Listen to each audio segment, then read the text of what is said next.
Hello friend, welcome to the channel pharmacy dictionary. आप देख रहे हैं हमारा मेडिसिन रिव्यू एक्सक्लूसिव सीरीज। इस सीरीज में हम क्या बात करते हैं? हम बात करते हैं कुछ प्रिस्क्रिप्शन के द्वारा दिए जाने वाले ड्रग और कुछ बिना प्रिस्क्रिप्शन के मिल सकने वाले ड्रग यानी कि ओटीसी प्रोडक्ट के बेसिक इंस्ट्रक्शन के बारे में, बेसिक इंडिकेशन के बारे में, बेसिक कॉस्टमेंट के बारे में और डेफिनेटली उनका मैकेनिज्म ऑफ एक्शन, यानी कि कोई भी दवाई किस लिए दी जाती है, क्या क्या उसके अंदर एक्टिव कॉन्स्टेंट है और उन एक्टिव कॉन्स्टेंट का अपना खुद का काम करने का तरीका क्या होता है, जिसकी वजह से आपको उस प्रॉब्लम से राहत मिलती है जिसके लिए आपने वो ड्रग को या प्रोडक्ट को लिया हुआ होगा। जब हम बात करते हैं इन्फेक्शन की, तो यूं तो कई तरह के इन्फेक्शन हो सकते हैं। बैक्टीरिया की वजह से होने वाले इन्फेक्शन, फंगस की वजह से होने वाले इन्फेक्शन, वायरस की होने वाले इंजेक्शन या फिर किसी भी तरह के और अदर कारण के कारण से होने वाले इन्फेक्शन को। लेकिन अगर आप बात करते हो सुपरफिशियल पार्ट ऑफ स्किन की, तो मोस्ट ऑफ द केसेस इसमें फंगस और बैक्टीरिया एक अच्छा खासा रोल प्ले करते हैं। कई बार आपको देखने को मिला होगा कि आपके स्किन के पर्टिकुलर पार्ट में कोई इन्फेक्शन ग्रो कर रहा है क्योंकि इस पार्ट पे आपके फंगस ग्रो कर रहे हैं। अब ये फंगस क्यों और कैसे ग्रो करता है, इसके बारे में हमने कई बार बात किया हुआ है इसी चैनल पे। अगर आपके स्किन के ऊपर कोई गीला कपड़ा काफी देर तक रहता है या फिर आपका कोई भी सरफेस बॉडी का पार्ट ऐसी जगह से रब किया हुआ गया हो, फ्रिक्शन उसमें हुआ हो, जो किसी टाइट कपड़े के पहनने और उसके ऊपर स्वेट एक्यूमुलेट होने से होता है। और मोस्ट ऑफ द केसेस ये फंगल इन्फेक्शन एक पार्ट से दूसरे पार्ट तक फैल सकते हैं। कई बार तो आपके हाथ बहुत देर तक गीले रहते हैं ना, तो उसके हाथों की उंगलियों के बीच में भी आपको थोड़ा सा गोल गोल स्ट्रक्चर दिखाई देता है, जैसे अक्सर धोबियों के साथ होता है, इसलिए इसे धोबी इच का नाम भी दे दिया गया है। दांत की प्रॉब्लम तो सब जानते हो। दांत एक ऐसी प्रॉब्लम है जिसे अगर आपने खुजाया और खुजा के दूसरी जगह पे भी टच किया तो वहां भी वो फैल सकता है। अगर एक व्यक्ति ने खुजा करके किसी दूसरे व्यक्ति को टच किया तो वो उससे उसको भी फैल सकता है, क्योंकि ये एक पर्सन से दूसरे पर्सन टच करने से उसके जो एक्सक्लूड बचे हुए हैं उनको टच करके दूसरी जगह पे अप्लाई करने पे फैल सकते हैं। अगर आप कहीं भाग दौड़ रहे हो, खेल रहे हो, कोई भी काम कर रहे हो, चाहे खाना बनाते बनाते चाकू से कट गए हो, तो ये अब आपका फंगल इन्फेक्शन तो है नहीं, लेकिन इस पर्टिकुलर पार्ट में फर्दर प्रोसेस होके बैक्टीरियल इन्फेक्शन होने के चांसेस हैं। क्योंकि अगर आपने अपने कट को, अपने घाव को, अपने वुंड्स को, अपने स्किन अल्सर को as soon as possible treat नहीं किया, तो उससे निकलने वाले जो ऑर्गेनिक सब्सटेंस हैं, पस है, ब्लड है या कोई और मटेरियल है, तो वो बैक्टीरिया की ग्रोथ को काफी अच्छे से सपोर्ट करेंगे और उस तरीके से वो जो जगह है आसानी से भर सकता था, लेकिन आपने अनएक्सपोज की बजाय एक्सपोज कंडीशन में रखा, इसलिए वहां पे बैक्टीरिया इन्फेक्शन हो सकते हैं। और बैक्टीरिया आपके पस में से पावा को यूज करता हुआ, बाकी कंस्टिट्यूएंट को यूज करता हुआ अच्छा खासा ग्रो करेगा। बैक्टीरिया के ग्रो करने की खास बात होती है क्योंकि ये बैक्टीरिया 1 2 3 4 ऐसे मैनर पे ग्रो नहीं करते, ये बाइनरी मैनर में ग्रो करते हैं। 2 4 8 16 32 64 इस तरीके से डबलिंग इफेक्ट इनके अंदर देखने को मिलता है। तो जरूरत इस बात की है कि एज सुन एज पॉसिबल जब कभी भी चोट लगती है, इन्फेक्शन के चांसेस होते हैं, आपको depending on the type drug को यूज कर लेना चाहिए। यहां तक तो आपने फंगल और बैक्टीरियल इन्फेक्शन के बारे में देखा। जब कभी भी फंगल इन्फेक्शन होता है तो अक्सर ईचिंग होती है, खुजाने का मन करता है, जितना ज्यादा खुजाओगे उतना सेटिस्फेक्शन मिलता है, लेकिन साथ में उतना ही और ज्यादा खुजाने का भी मन करता है। इसलिए खुजा के उस पर्टिकुलर पार्ट में ईचिंग के साथ साथ थोड़े थोड़े रेडनेस देखने को मिलती है और कई बार सूजन भी देखने को मिलता है। दांत वगैरह में भी आप सूजन का एहसास करते होंगे।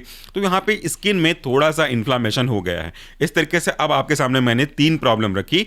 एक तो आपका फंगल इन्फेक्शन, दूसरा आपका बैक्टीरियल इन्फेक्शन, अब तीसरा या तो फंगल इन्फेक्शन के साथ या तो बैक्टीरियल इन्फेक्शन के साथ या तो दोनों के साथ स्किन के ऊपर पार्ट पे इन्फ्लामेशन हो जाना। तो ये 3 चीजों को हमको मैनेज करना है। अब 3 चीजों के बारे में 2 चीजें डिस्कस करी, इन्फ्लामेशन के बारे में भी बात कर लेते हैं।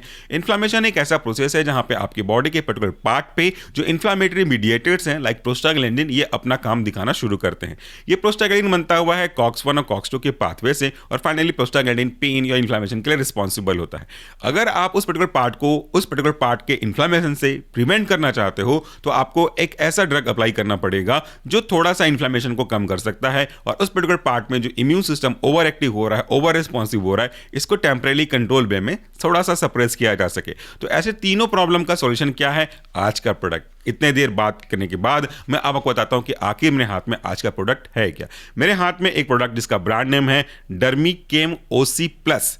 डर्मीकेम ओसी प्लस को बनाने वाली कंपनी है अल्केम और इसके अंदर एक्टिव कॉन्स्टेंट हैं 3। पहला एक्टिव कॉन्स्टेंट है आपका क्लोबेटासोल प्रोपियोनेट, दूसरा है आपका नियोमाइसिन सल्फेट और तीसरा है आपका मिकोनाजोल नाइट्रेट। इन तीनों को प्रॉपर कंसंट्रेशन में, प्रॉपर प्रोपोर्शन में मिक्स करके एक क्रीम का फॉर्म दिया गया है। ये तीनों कॉन्स्टिट्यूएंट इंडिविजुअली क्या क्या काम करते करते हैं, सबसे पहला जो कॉन्स्टिट्यूएंट है वो आपका कॉर्टिकोस्टेरॉइड्स को रिप्रेजेंट करता है, दूसरा जो कॉन्स्टिट्यूएंट है वो आपका एंटीबैक्टीरियल को रिप्रेजेंट करता है, और तीसरा कॉन्स्टिट्यूएंट आपके एंटी फंगल को रिप्रेजेंट करता है। तो इस तरह से तीन चीजों में से पहला चीज, अगर आपके स्किन पे सूजन आ रही है, इन्फ्लेमेशन आ रहा है, उसको कम करेगा, दूसरा बैक्टीरिया की वजह से होने वाले इन्फेक्शन को कम करेगा, और तीसरा फंगस के इन्फेक्शन को कम करेगा।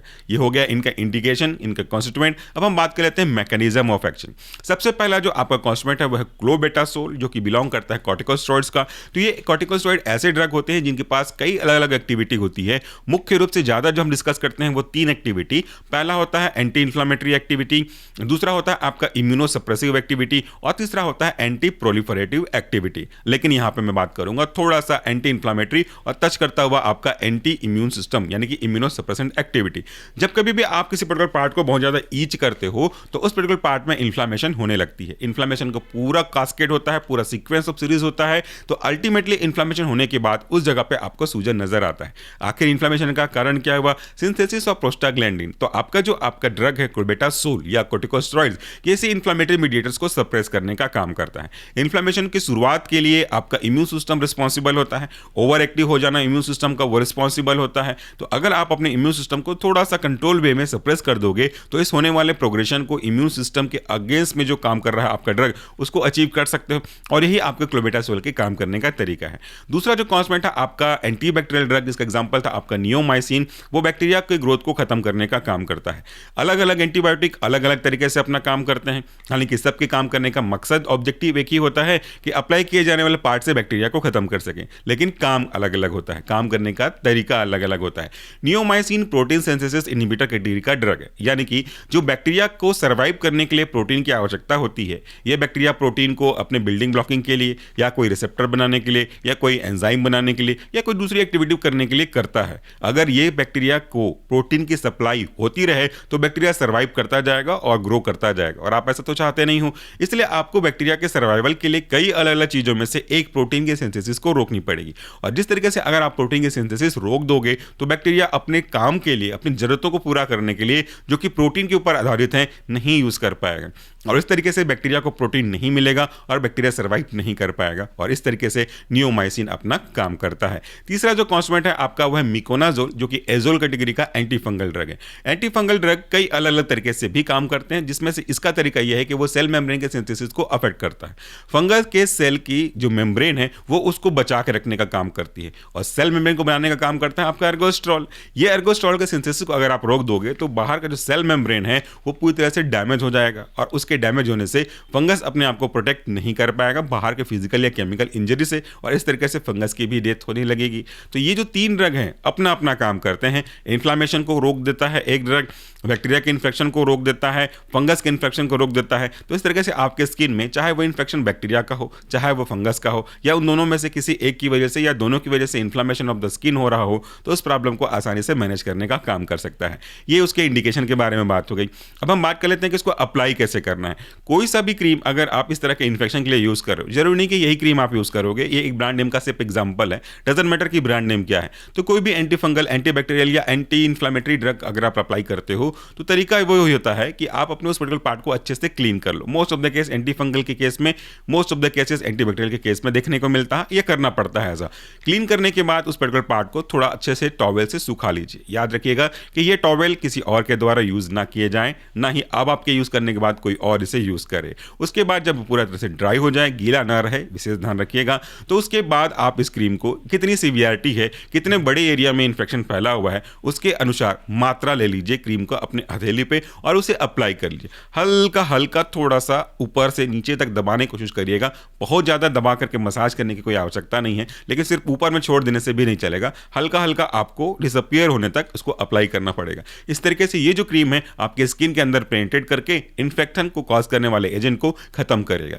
एक बात अगर और आप इसे फॉलो कर सकते हैं तो जैसा मैंने कहा कि आप इसे पानी से वॉश कर लें, बट अगर पॉसिबल है, संभव है, तो गुनगुने पानी से आप इसको जरूर वॉश करिएगा। कच्चे पानी की जगह गुनगुना पानी यूज करने से जो स्किन के ऊपर ऑयल्स वगैरह होते हैं, डर्ट होता है, वो अच्छे से रिमूव हो सकता है। साथ में स्किन जो है आपकी परमेबिलिटी को थोड़ा सा अच्छे तरीके से प्रोवाइड करती है, जिससे ये जो ड्रग आप अप्लाई करोगे क्रीम के फॉर्म में वो अंदर पेनिट्रेट अच्छे से करेगा। इस तरीके से आपको एडवांटेज मिल सकता है एक स्टेप आगे। तो ये था हमारा आज का वीडियो जिसमें हमने बात किया ऐसे क्रीम के बारे में जो कि आपके इन्फ्लेमेशन, बैक्टीरिया बैक्टीरियल इन्फेक्शन और फंगल इन्फेक्शन के केस से रिलीफ देने का काम करता है। आई होप कि आपको पूरी सीरीज अच्छी लग रही होगी। कमेंट बॉक्स में एक बार फीडबैक दे देंगे तो ये काफ़ी अच्छा होगा हमारे लिए भी। Thank you, take care.